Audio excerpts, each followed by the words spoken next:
This story is titled, I kicked out my mother-in-law after she set a fire at my house. Now my wife demand I apologize to her, but I refused, and this happened. Hey everyone! Before we jump into today's video, I need your help. We've noticed the channel is losing some traction, and subscribing is one of the best ways you can support us. It's quick, free, and it helps us keep bringing you awesome content. Your support means the world. Let's keep this channel growing together. Thanks so much. Now let's start the video, alright? I need to get this off my chest because I feel like my entire life just flipped upside down, and I don't know if I'm doing the right thing anymore. My mother-in-law, Lisa, 62 female, is like a walking, talking disaster zone. She's one of those people who somehow makes every situation about herself, plays the victim 24/7, and then acts shocked when no one wants to deal with her anymore. For years, I've just gritted my teeth and put up with her nonsense for Sarah's sake. And for what? For her to act blind and treat me like this? Let me back up a bit. Lisa has never liked me. I don't know if it's because I married her perfect daughter or because I don't kiss the ground she walks on, but she's made it clear from day one that she thinks I'm the problem. At our wedding, our freaking wedding, she pulled Sarah aside right before she was supposed to walk down the aisle and told her she should really think about whether I was the right guy for her. Like, who does that? Sarah didn't listen, thankfully, but the fact that Lisa even tried still pisses me off to this day. It was a huge red flag that I should have paid more attention to. Then, when our first kid was born, Lisa managed to one-up herself. Sarah didn't want anyone but me in the delivery room, and she made that clear to everyone, including her mom. Well, Lisa decided that rule didn't apply to her, and tried to barge in anyway. When the nurse told her she couldn't go in, she caused such a scene in the waiting room that security had to get involved. I wasn't even there for half of it, because I was with Sarah. But when I came out to check on things, Lisa was yelling about how I was controlling, and how Sarah was pushing her own mother away. It was embarrassing, to say the least.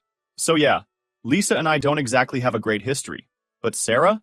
Sarah loves her mom, flaws and all. She always says, she's my mom, I can't just cut her off, and I get that. I really do.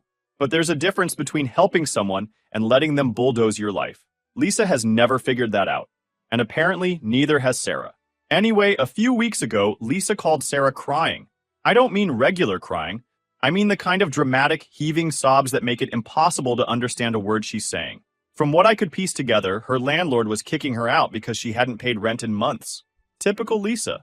She doesn't work, doesn't save, and somehow always expects someone else to swoop in and save her when things fall apart. Before I could even process what was happening, Sarah was saying, "Of course you can stay with us." Like it was no big deal. My jaw practically hit the floor.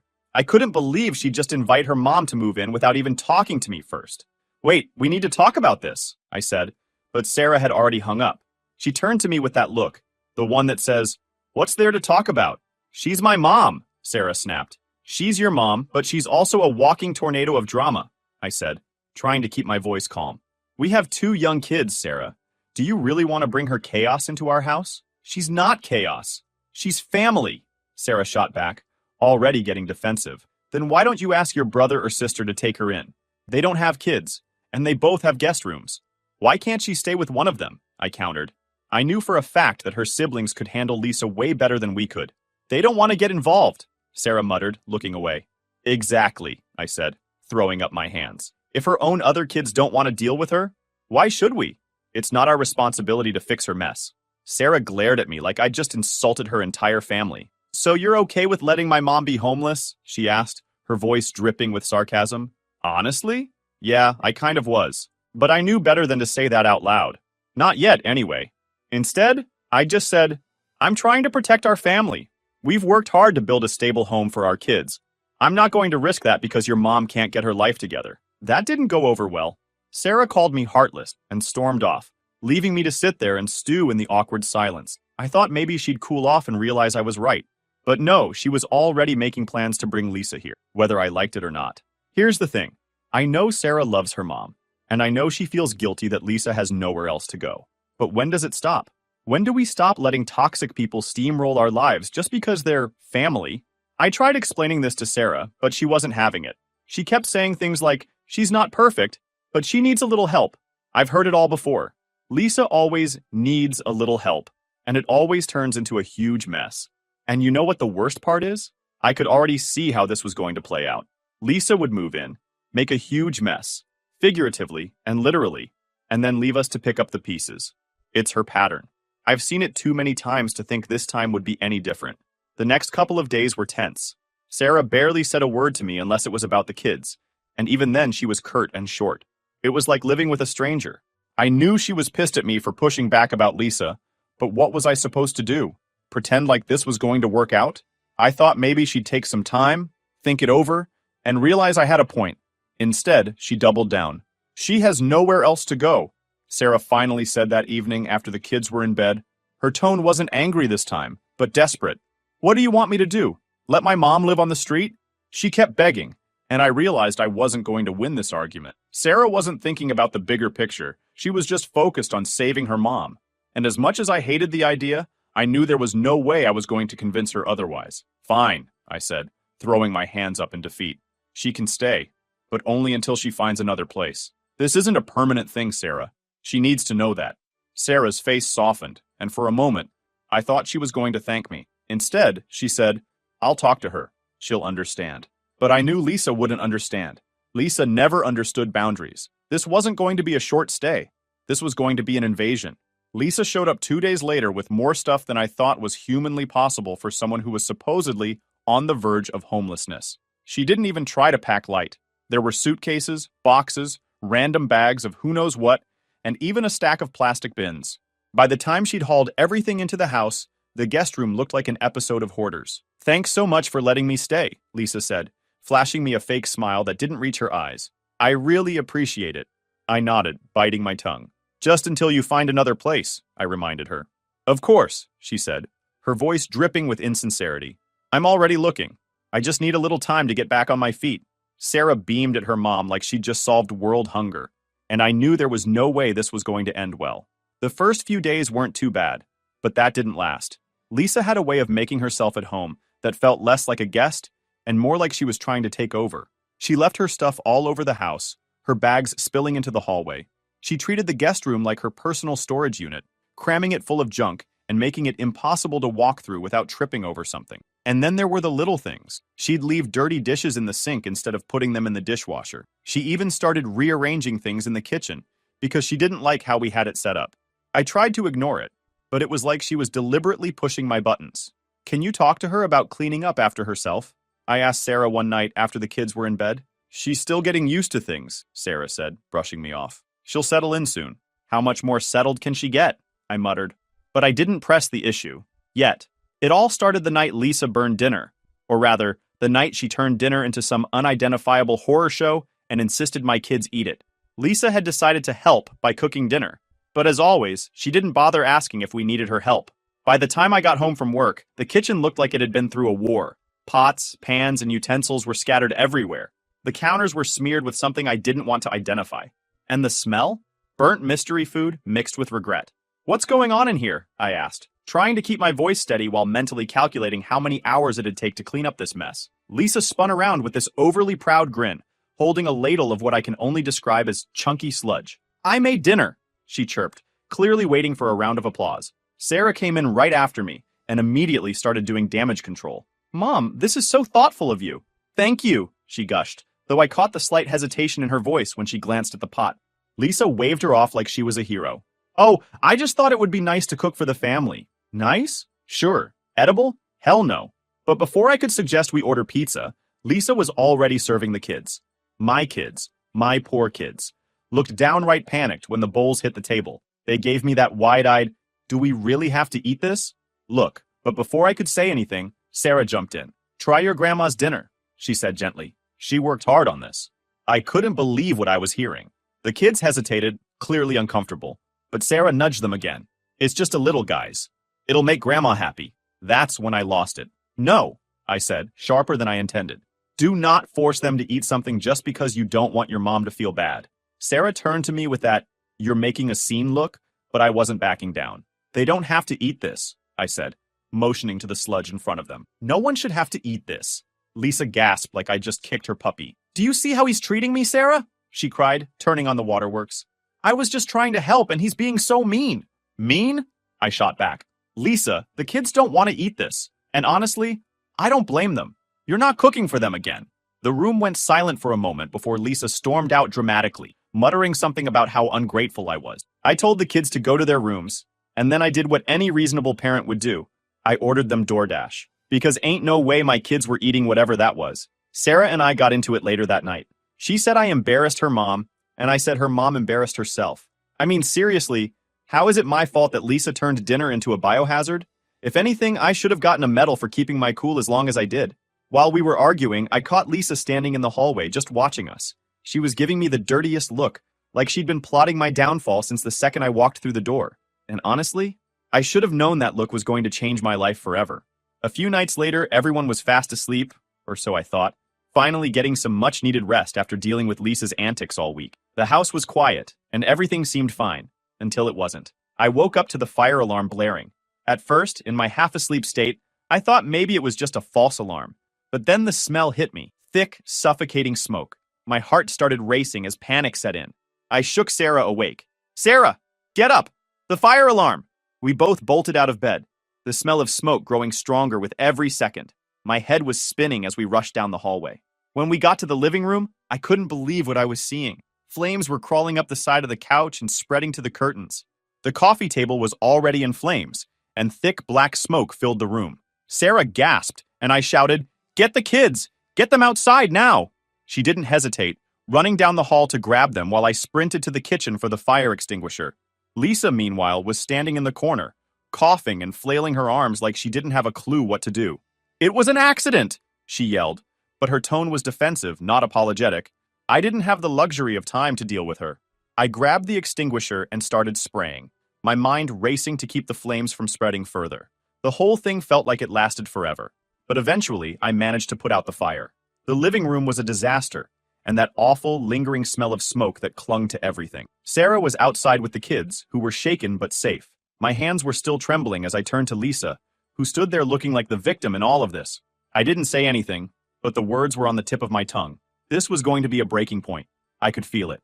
"What the hell happened?" I demanded, turning to Lisa once the fire was out. She looked at me with wide, innocent eyes, like she had no idea why I was upset. I was lighting some candles," she stammered. "I guess one of them fell over or something. I didn't mean for this to happen." "Candles!" I shouted. "You started a fire in my house because of candles?" "It was an accident," she insisted, but there was something off about her tone. She didn't sound scared or sorry, just annoyed that I was yelling at her. I glanced around the room, trying to piece together what had happened. That's when I noticed the pile of burnt papers on the coffee table, along with an empty lighter. This wasn't a candle accident.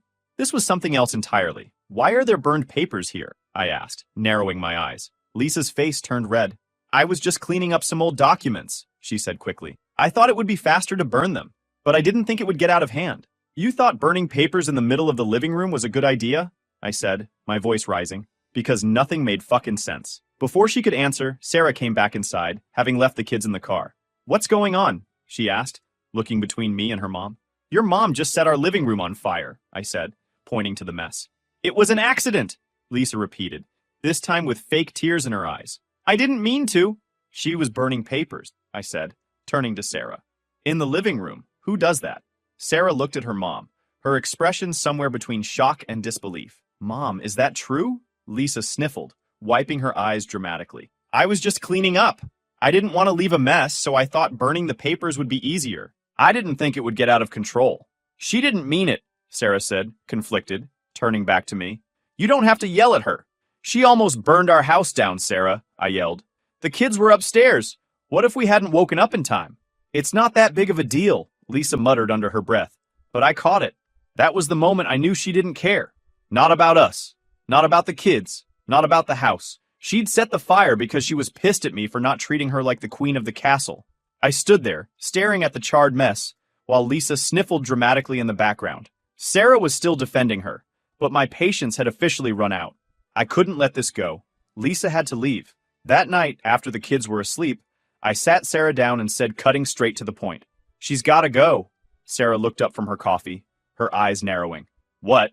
Number? She's not going anywhere." I leaned forward, keeping my voice calm but firm. "Sarah, your mom set our living room on fire last night. She almost burned down the house with the kids in it.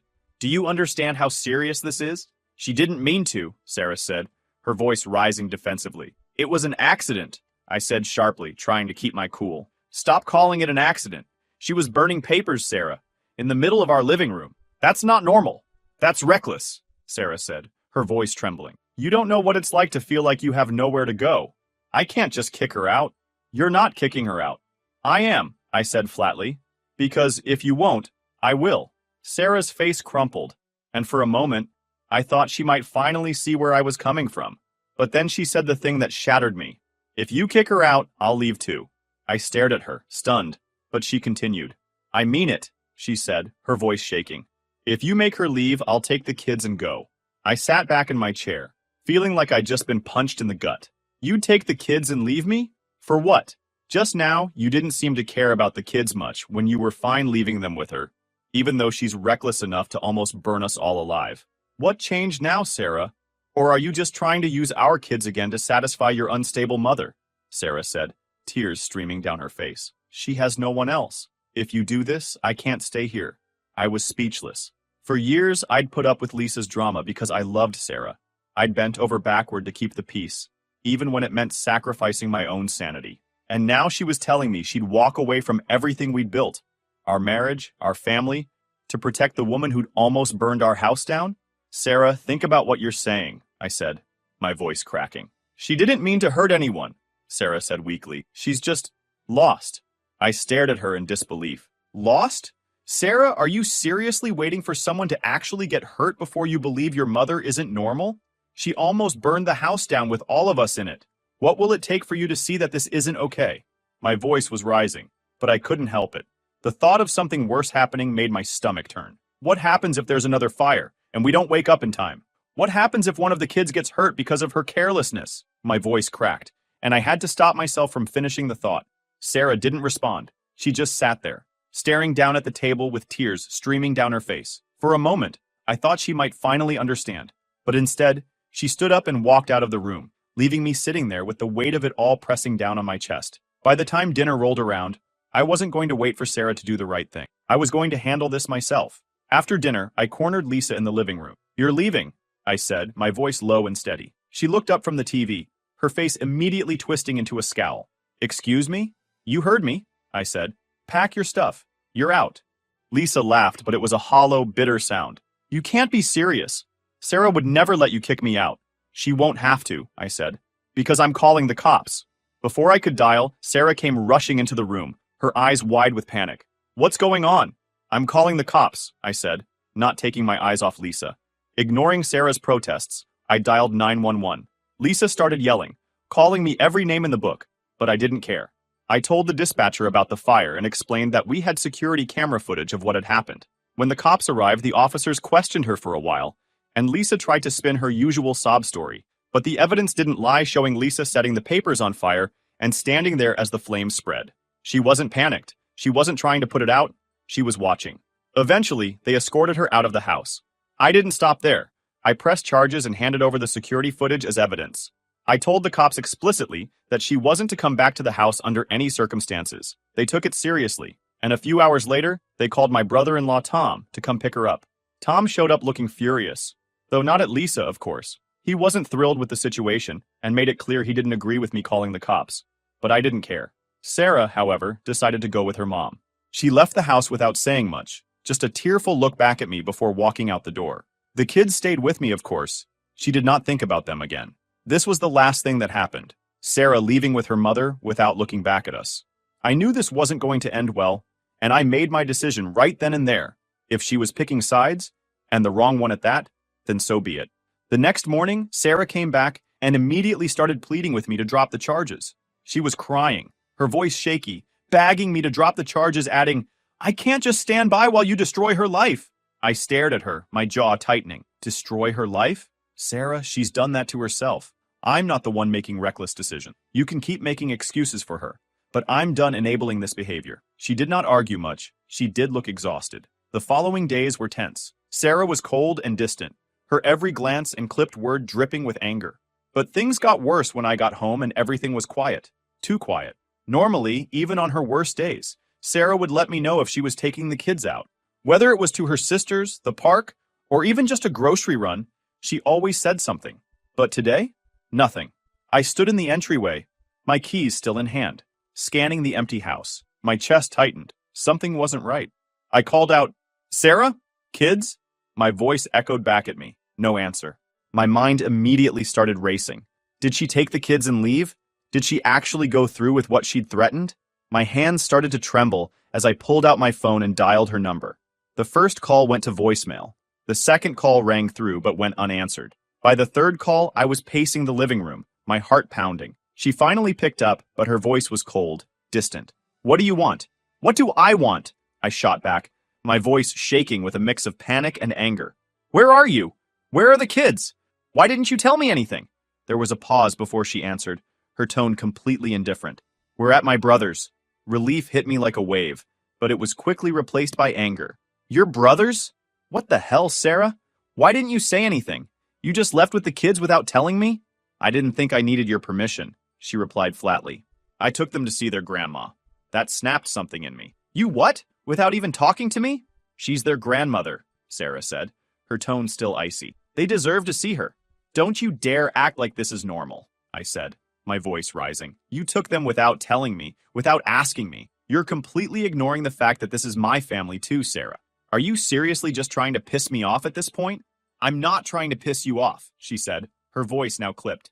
I'm trying to keep my family together. You've made it clear where you stand, and I'm just doing what I think is best for the kids. You think what's best is taking them to the person who almost burned our house down? I snapped. You think what's best is cutting me out of the decision completely? This isn't just about you, Sarah. She sighed heavily, and for a moment, I thought she might actually listen. But then she said, I don't have time for this right now, and hung up. I stood there, staring at my phone in disbelief. Anger surged through me, but beneath it was a deep, gnawing sense of betrayal. She wasn't just ignoring me, she was making it clear that I didn't matter anymore, that she'd chosen her mother over me, over us, and she wasn't even trying to hide it. I clenched my fists, pacing the room. This wasn't over, not by a long shot. That evening, Sarah came home, the kids in tow, but things were far from normal. She put them to bed without a word to me, then sat down at the kitchen table with a look on her face I couldn't quite place. It wasn't anger, but it wasn't regret either. Sarah, we need to talk, I said, sitting across from her. She shook her head, her expression hard. I don't know what there is to say anymore. There's plenty to say, I replied, trying to keep my tone steady. We need to talk about what this is doing to our family, to us. She sighed, rubbing her temples. I can't abandon her. She's my mom, and I can't keep doing this, I said, my voice heavy with exhaustion. You've made your choice, Sarah. You're choosing her over us, over the kids, over me. And if that's where we're at, then maybe we need to stop pretending this is working. Her eyes widened, and I could see the realization dawning on her face. Are you saying we should separate? The words caught in my throat, but I forced myself to nod. I think we need space. Time to figure out what we both want. Because right now we're just hurting each other, and the kids. She didn't respond right away, but the silence spoke volumes. When she finally nodded, her shoulders slumped as if the weight of everything had finally caught up to her. Maybe you're right, she whispered. We sat there in silence for what felt like hours, the reality of what we'd just agreed to sinking in. I wanted to tell her that I loved her, that I didn't want this to be the end, but I couldn't bring myself to say it, not when I knew she was still so tied to Lisa. The next morning, I woke up to the sound of muffled sobbing.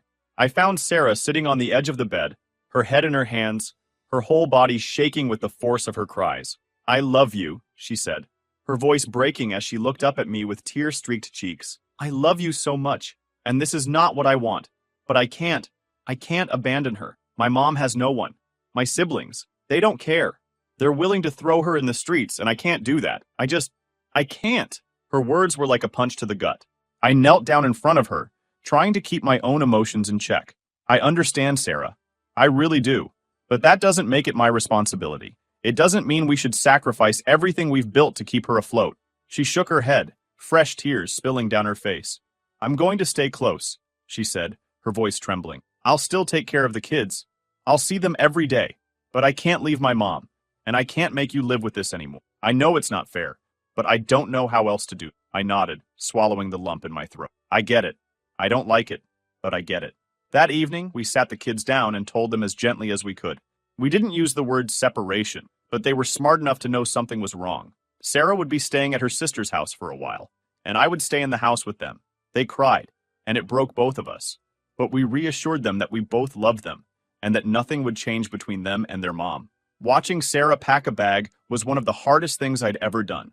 I sat in the living room, staring at the charred carpet and scorched walls, physical remnants of the fire, but also metaphors for what our relationship had become.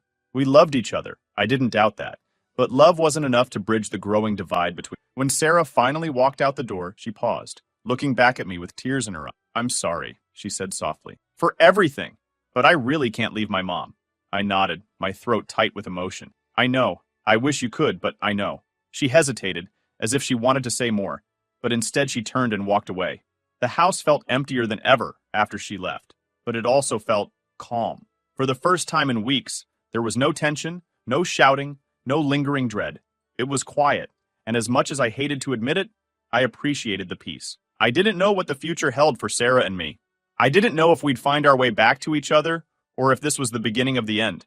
All I knew was that I had to protect my family's peace, even if it meant losing the person I loved most. So Reddit, tell me, what would you do in my situation? Did I take things too far? Or was I right to set this boundary? I love my wife, but I couldn't ignore the danger Lisa brought into our home. I'm trying to protect my family, but it feels like I've lost part of it in the process. How do you even come back from something like this?